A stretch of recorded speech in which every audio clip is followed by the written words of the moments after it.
Hey YouTube. Okay, this is the How to Decorate podcast, and we talked for about an hour about lighting with our in-house lighting experts, Roger and Valerie. We talked all about shades and LED bulbs. Finishes. We covered a lot of ground, but we did want to talk about sizing here on YouTube so that we could show you some diagrams. We thought that would be helpful and help you learn a little better. So that's what we're going to do. And if you haven't listened to the podcast, go do that in your podcast app. Just search How to Decorate.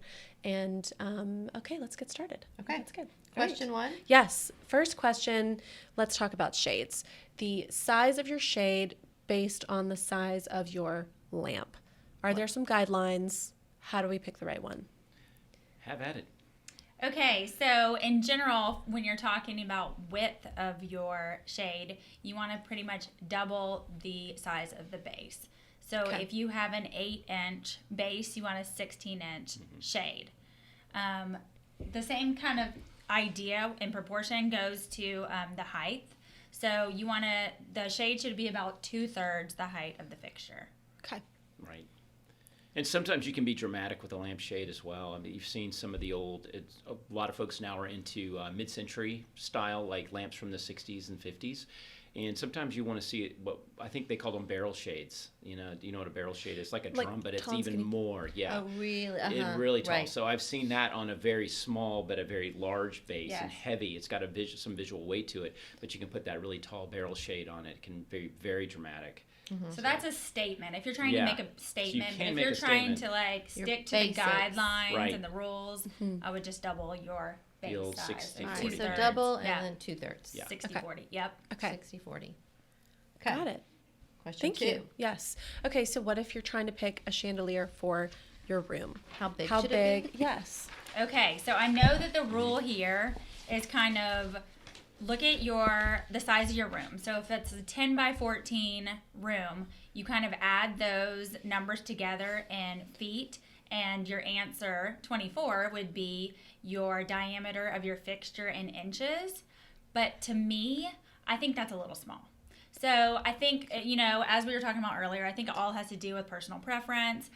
Personally, I like an oversized fixture. Right. And I would go minimum 30 inches in that size of a room. I'd say the guide and that quick math is kind of just the smallest you should go. Okay, Yeah. don't And go then I would any go up. smaller. I would not. And that's likely based on like a standard 8-foot ceiling. If you have a house that has 13 feet or vaulted Right. ceilings, you've got to really think about the drama and a light fixture getting lost in a space like that Yeah. if it's too small. Right. Regardless of what the rule is, you just don't want to do that. That's true. The Take the advantage of exaggerated that ceiling. space. Yeah. Right, so Yeah. if you do have a giant ceiling like that, or really any ceiling, how high am I supposed to hang it? Well, you mean over the surface of the table? No, in general. Well, Like if it's a in a walk living room. under, if it's a walk under, you got to consider that that you want to Clearance. hit your head on it. Yeah, what is that? 7 feet off the floor from the bottom, and that would include any tassel or crystal that hangs on the bottom. You measure from there to the floor. Okay. So that an average, maybe someone who's 6'5" can walk through. You just don't want people to approach your chandelier and feel the need to duck their head. That really ruins the effect.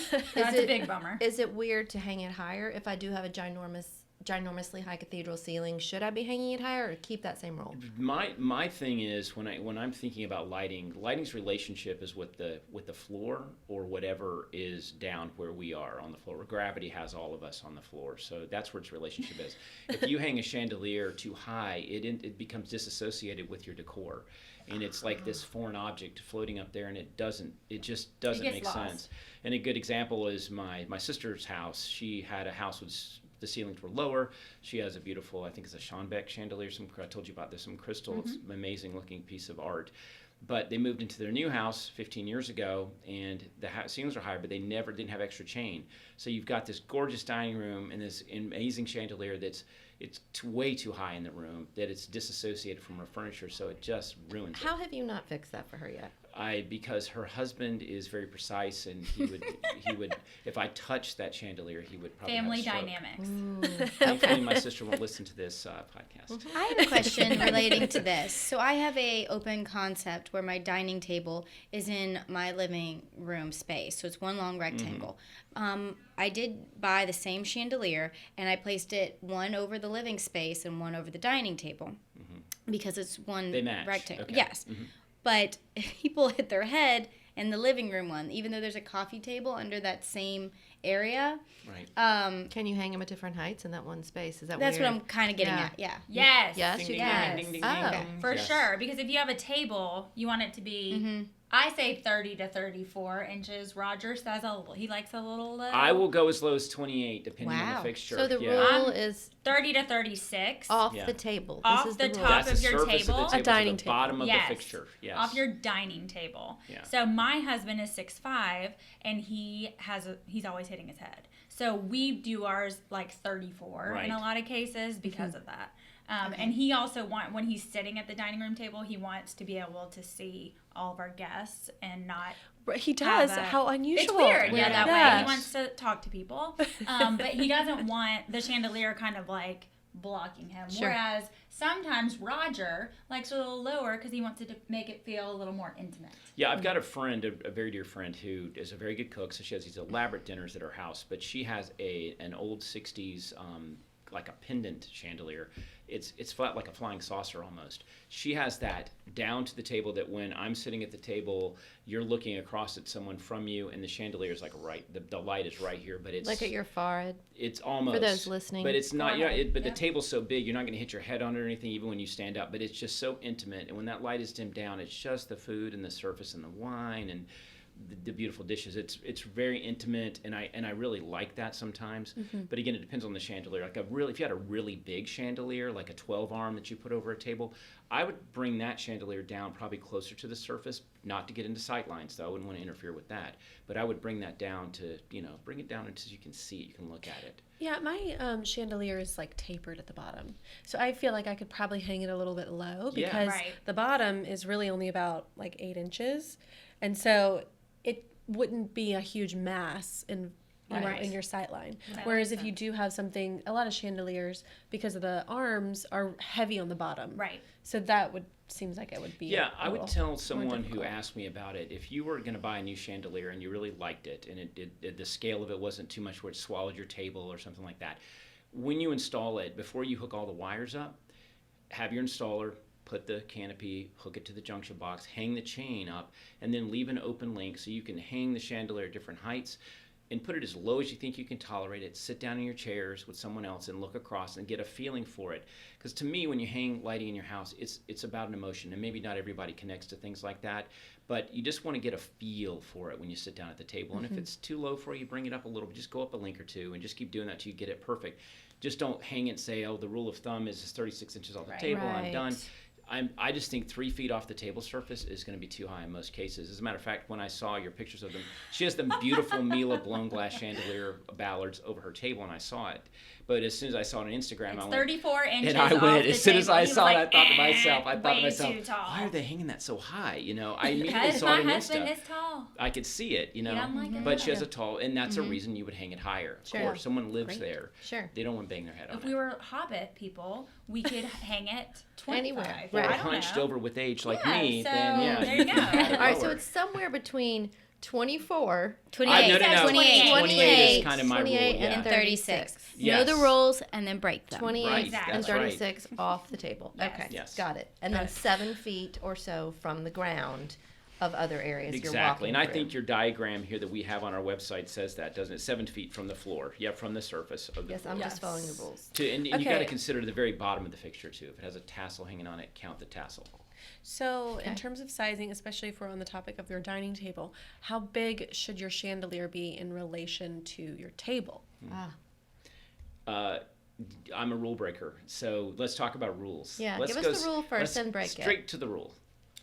So I know the rule is it should be a half to 3/4 of the width of your table. For me, I have a 43-inch wide table, and I have the Mila, which is 31 inches, so it's right there at about 75%. Yeah. But like I said, I like a little bit more oversized. Well, and that's a glass. Right, so it takes it's up a no real airy. visual weight. Yeah. So I think it was totally fine. I wanted to really focus on the art in that room so we could kind of see through the Mila. I like a more oversized style. So for me, 75% is fabulous. I don't want something to look dinky over my table. Right. And I that's think that is the worst, is when it looks like, it's so Yeah. sad and Mom, lonely. Mom. Well, and I can't remember who this was on the podcast. Maybe it was multiple guests. But when you think about a dining room, there really aren't that many elements. You know, you've got your table, your chairs, and your light fixture. Yeah. Maybe you have some art, maybe you have some drapery, but those are kind of your big pieces. Stars. So if you only have 3 elements, you really want them to have a big presence. Yes. Right. So I'm with you. I think a great big chandelier, it's That's really why I lovely. love dining rooms in homes. I mean, I know sometimes they're not useful, but there's that opportunity. Whenever I see that junction box in that space in a house, it's like that's the opportunity to hang something amazing in a dining room. You mean like a ceiling fan? Yes, Yes. with a light kit With a attached. light. Yeah, make sure you put a light on it. But yeah, so in my house, I have the Chianti table, and I don't think the Chianti's very wide. I think very wide. I think it's No, long it's and fairly narrow. narrow rectangle. It's a narrow. I have a 12 light wood and iron chandelier with shades on it, with mica shades on it, hanging over that table. It's very dramatic, but the ceilings are like 13 feet, so they're high ceilings. But it's very dramatic, and it's hanging a little bit low. So that doesn't fit the rule. You know, and there may be people that come to my house and go, holy moly, you know, that's so big. But it's very dramatic, and I Yeah. love looking at it. I just think it's Yeah. really pretty. So Yeah. you could do something Well, like that. it seems like we're all sort of in agreement where you can go a little bigger Yeah. than the rule, but don't Don't go go smaller. Yeah, Yeah. smaller's the problem. Don't yeah. do it. You know. One more question Oh about yeah. lighting. Well, this sort of applies to hanging off your surface, but it's in relation to kitchen island pendants. Uh-huh. Yes. How Wait, I high have up of another our... question. Oh, look. okay. How high should sconces be on the wall? Oh, that's a good Oh, one. that's a good one. Right. So go first with the island. How far should our lights be off the island? Yeah, I don't know what the rule is with islands. Same Like, it's rule 30 as a inches or dining so. Yeah. table. So 30 to 36 Mhm. inches, and I then wouldn't they go any should lower be than about that. 30 to 32 inches Yeah. apart. But you also want to take into account 6 inches on either side of your island. So you want to make sure you bring them in enough so it doesn't look like they're spilling off the side of your island. So at least 6 inches in when you start, the edge of the elder light, and then space them accordingly. So Yeah. don't try to shove 3 lights in over an island that really can only accommodate 2, because they need to have that space between. They need air between them and space on the ends. You like to shove them in, Roger? You're making a face. No, I'm not. I'm just thinking. You think about let's think about the Franklin glass pendants that we sell. If you're familiar with the Franklin, it's small Yes. and it's glass. You can see through it.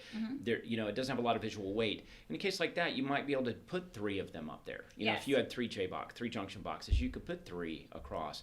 But if you've got something with some heavier visual weight, you certainly don't want to overcrowd the space. Right. So And- in my house yeah. right now, when we built the house, I had clear pendants over the island, and I had 3.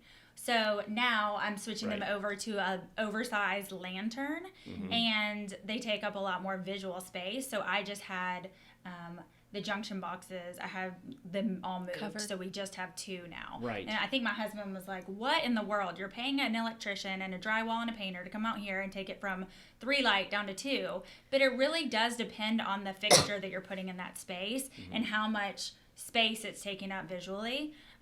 So that to me was like a big change, but I think he thinks it's silly, but for me, I think it's definitely impactful in the Right. way Yeah. that it's gonna come off in the end. And that's awesome. And the other thing I would say with that, when it comes to kitchen islands, is 30 inches. I would not do my low rule on a kitchen island because it's a work surface. You do all kinds of things on a kitchen island, that are task oriented.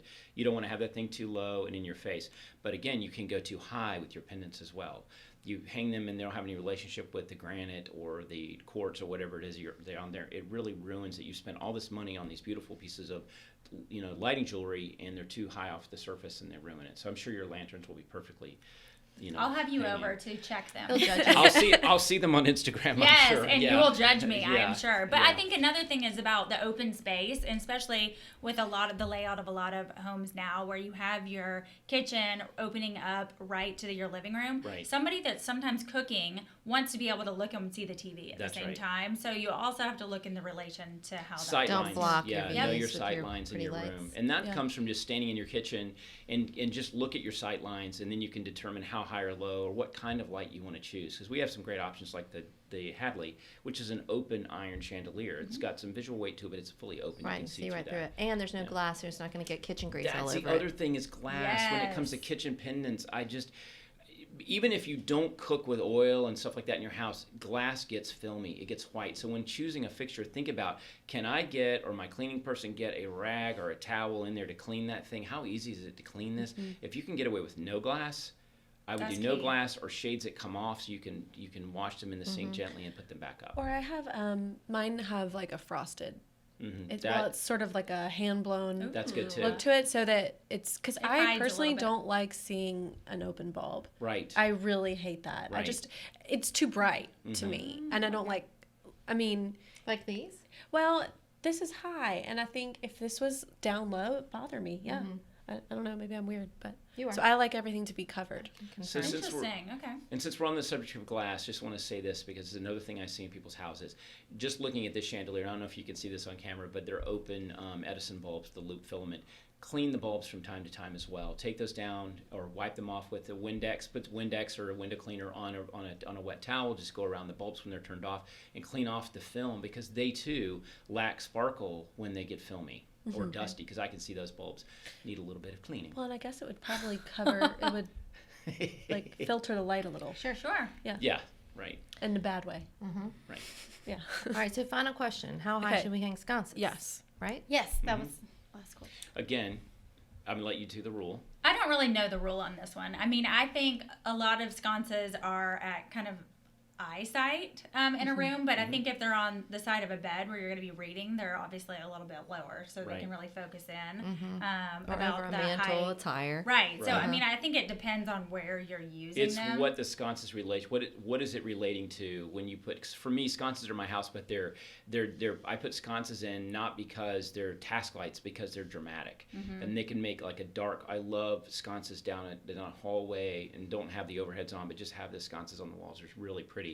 Those are eye level, but in your bedroom, if you're going to put sconces at your bedside, you're probably going to bring them down because their relationship is going to be with your nightstand. Right. Yeah. Because you're using them as tasks. So think about what they're relating to. And if you're putting them in a stairwell, make sure that when you look at them, like if you look down at them, they're pretty. Yes. Yes. You know, you don't want to be looking down as you walk down the stairs into the tops of something unattractive. Consider the angles. Exactly. Yes. Well, and speaking of stairwells, and I think we answered this on an old episode. I couldn't tell you who it was, but if you have I think a lot of times in a staircase where it's like an open floor plan, or you have like a double foyer. double foyer or Yeah. whatever, you can stand on the stair landing and see the fixture. You see your foyer That's right, chandelier. yes. Right. Yes. And the top of it.